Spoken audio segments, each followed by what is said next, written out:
आपने मुझे मांग संख्या 27 पर पेयजल पर बोलने के लिए अवसर दिया, इसके लिए धन्यवाद। माननीय सभापति जी,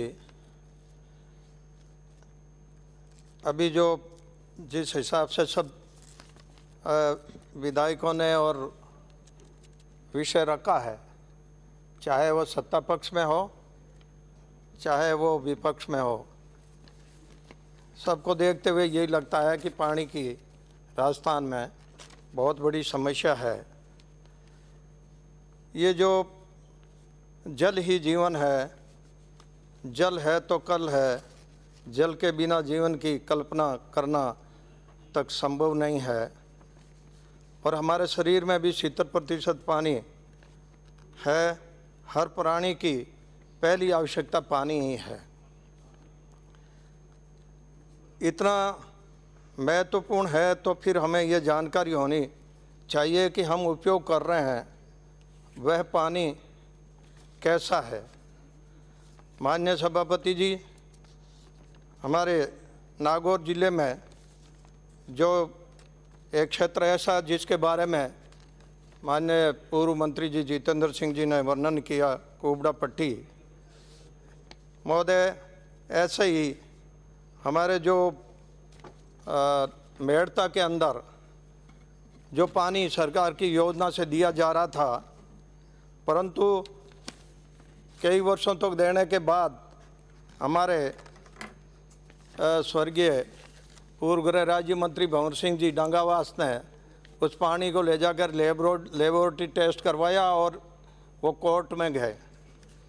तो कोर्ट ने उनको ये कहा सरकार को कि ये पानी पीने योग्य नहीं है और ये वहाँ जनता को नहीं दिया जाए।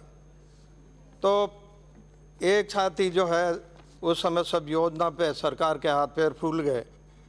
कहने का अर्थ ये है कि जो पानी सरकार की जिस हिसाब से दिया जा रहा है, जनता को, हर एक व्यक्ति को मालूम नहीं है कितनी गुणवत्ता है, कितना फ्लोराइड है, कितना उसमें जो है TDS है, परंतु हम देते जा रहे हैं। यह भी एक सोचने का विषय है। अभी हमारे यहाँ सभापति महोदय आज़ादी के 3 दशक बाद तक जो पानी की हमारे यहाँ 2 तरह की व्यवस्था थी, नाडी, तालाब, बावड़ी, झरना तथा नदियाँ, और दूसरा था ओपन वेल, कुएँ तथा बावड़ियाँ। इस हिसाब से नाडी, तालाब, बावड़ी, झरना की व्यवस्था वहाँ के नागरिक स्वयं देखते थे और वहाँ का जो कैचमेंट एरिया जो पानी का होता था, उसमें सोच तो क्या, किसी को पेशाब तक नहीं करने देते थे और वर्ष में उनको जिस आवश्यकता के अनुसार पूरा गांव इकट्ठा होकर के उसकी जो है गांव को श्रमदान करते थे और उस पानी की ठीक से रखते थे। वास्तव में जैसे इस प्रकार की व्यवस्था कुछ कुएं जो अभी भी हम जो सरकार द्वारा पानी दे रहे हैं वो पर्याप्त नहीं है, कुछ अंश तक ही दे पाते हैं, परंतु लोग अपने ओपन वेल से गाँवों में अपनी व्यवस्थाएं स्वयं करते हैं।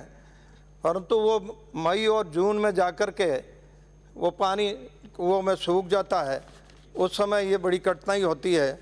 एक बार की मैं 1965 में पास में बीकानेर ज़िले में मैं चिताना गांव गया था, तो मैं वहाँ जाकर के जिससे मिलना था पूछा तो बोले मिलना था, जिन्होंने बोले वो तो 3 दिन हुए हैं पानी लेने के लिए गए हुए हैं।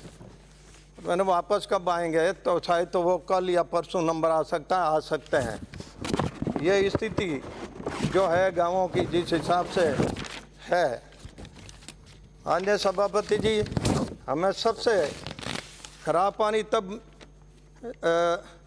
मिलने लगता है जब ये बोरिंग जिस हिसाब से होती है, सरकार की योजना से ही बोरिंग किए जाते हैं, परंतु उनको जो है पानी की जो है बहुत गहरा होने की वजह से नीचे फ्लोराइड युक्त पानी जो आता है और उसका हमें जो है नुकसान होता है। आज हम 4 प्रकार का पानी कहाँ में लेते हैं। पैक्ड ड्रिंकिंग वाटर जो बोतल बंद आरोग्य प्रोसेस से होता है, दूसरा जो है पेड मिनरल वाटर जो आरओ से प्रोसेस तो होता ही है, लेकिन उसमें अलग से कुछ मिनरल मिलाए जाते हैं। तीसरा हमारे नेचुरल मिनरल वाटर, इसका जो है नेचुरल सोर्सेज से ये प्राप्त होता है। चौथा, हमें जो घरों में नलों द्वारा हम जो ये योजना से देते हैं, ये जो जिस हिसाब से आरओ का जो पानी है, ये भी हमारे स्वास्थ्य के लिए अधिकांश जगह पे जो है ड्रिंकिंग वाटर की बोतलें मिलती है, लोग लेते रहते पीते रहते हैं, परंतु ये भी हमारे लिए बहुत हानिकारक है, क्योंकि उसमें जो गुणवत्ता के जो कुछ ऐसे अपशिष्ट निकलते हैं, उनके साथ गुणवत्ता के तत्व भी उसमें निकल जाते हैं और वो हमारे लिए लाभदायक नहीं होते हैं।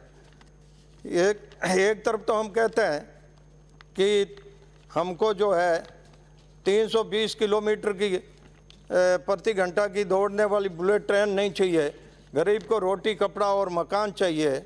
और दूसरी तरफ एवियन कंपनी की जो मिनरल वाटर की 750 ml की जो बोतल आती है 800 रुपये में, वो जिनको नेता और ये खिलाड़ी काम लेते हैं और वो हमारे यहाँ नहीं बनती, वो आयात की जाती है। और दूसरी तरफ जो है लोगों को पीने के लिए जो है पानी नहीं है। नेचुरल मिनरल वाटर जो हमें सबसे अच्छा सस्ता है, परंतु इस और सरकार का ध्यान नहीं है।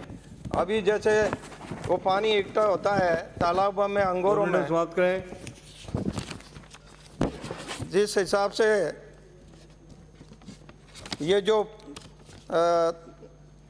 पानी इकट्ठा होता है उसका उपयोग करते हैं, शुद्ध जल मिलता है, परंतु अभी जो हमारे यहाँ JJM की जो योजना लागू हुई है और हमारा ज़िला उधर से जो पानी आ रहा है, नागौर ज़िले में पहला विधानसभा क्षेत्र है, परंतु ये 2024 में पूरा करने का है, परंतु अभी तक जो इसकी जिस हिसाब से टंकियाँ बननी है करनी है और इस प्रकार से अभी किसी प्रकार का कोई काम हो नहीं पाया है। और लोगों को ये ज़रूर हमारे यहाँ होगी, परंतु ये मुझे लगता नहीं 24 में कर पाएंगे, परंतु ये आने वाले चुनाव के अंदर यदि ध्यान नहीं दिया तो हमारे लिए सत्ता पक्ष के लिए ये बहुत बड़ा संकट खड़ा हो सकता है, क्योंकि उस समय जो है पानी की बहुत किल्लत रहेगी। अभी जो जिस हिसाब से बोरिंग कर रखे हैं, जैसे रोहिणी के अंदर ट्यूबवेल बोरिंग कर रखा है, 3 महीने हो गए, ट्रांसफार्मर नहीं लग रहा है। अभी वहाँ से 4 जो मोटर लगी है 2 जली हुई है, ऐसे ही ट्रांसफार्मर 2 है जला हुआ है। और इस प्रकार से जो ये अभी जिस हिसाब से पानी दिया जा रहा है, जैसे कालड़ी में पानी आता है, खड़काली से आता है, पूरे गांव का एक जगह हाइडेंट दे रखा है, 50 टैंकर सवेरे आकर के इकट्ठे हो जाते हैं, मुश्किल से 10-15 टैंकर भर पाते हैं, बाकी सबको ऐसे ही लौटना पड़ता है। यही स्थिति हम चाहे जोशियात की ले लें, नंदवानी से पानी आता है, परंतु 2 दिन से पानी आता है और वो भी मात्र 15-20 मिनट के लिए आता है। तो अभी जो ये व्यवस्था गर्मी आने वाली है, जो ट्यूबवेल्स कुछ फेल हैं उनको तुरंत तैयार किया जाए। जो पुराने हमारे जो लगे हुए हैं पानी सप्लाई करने में, उसमें मोटरें और ये लगी हुई है, उन मोटरों को भी यदि अपन जो है बदलेंगे नहीं, उस सिस्टम को नया नहीं करेंगे, तो ये गर्मी के अंदर ज़्यादा तकलीफ हो जाएगी। अभी नागौर शहर के अंदर जो वहाँ की व्यवस्था पानी की है वो नगर परिषद को दे रखी है, परंतु बहुत समस्या है, न तो वो ठीक से कर पाते हैं, न और होता है। मेरा ये कहना है कि वहाँ को इसको जो है PSD को जो है हैंड ओवर करना चाहिए।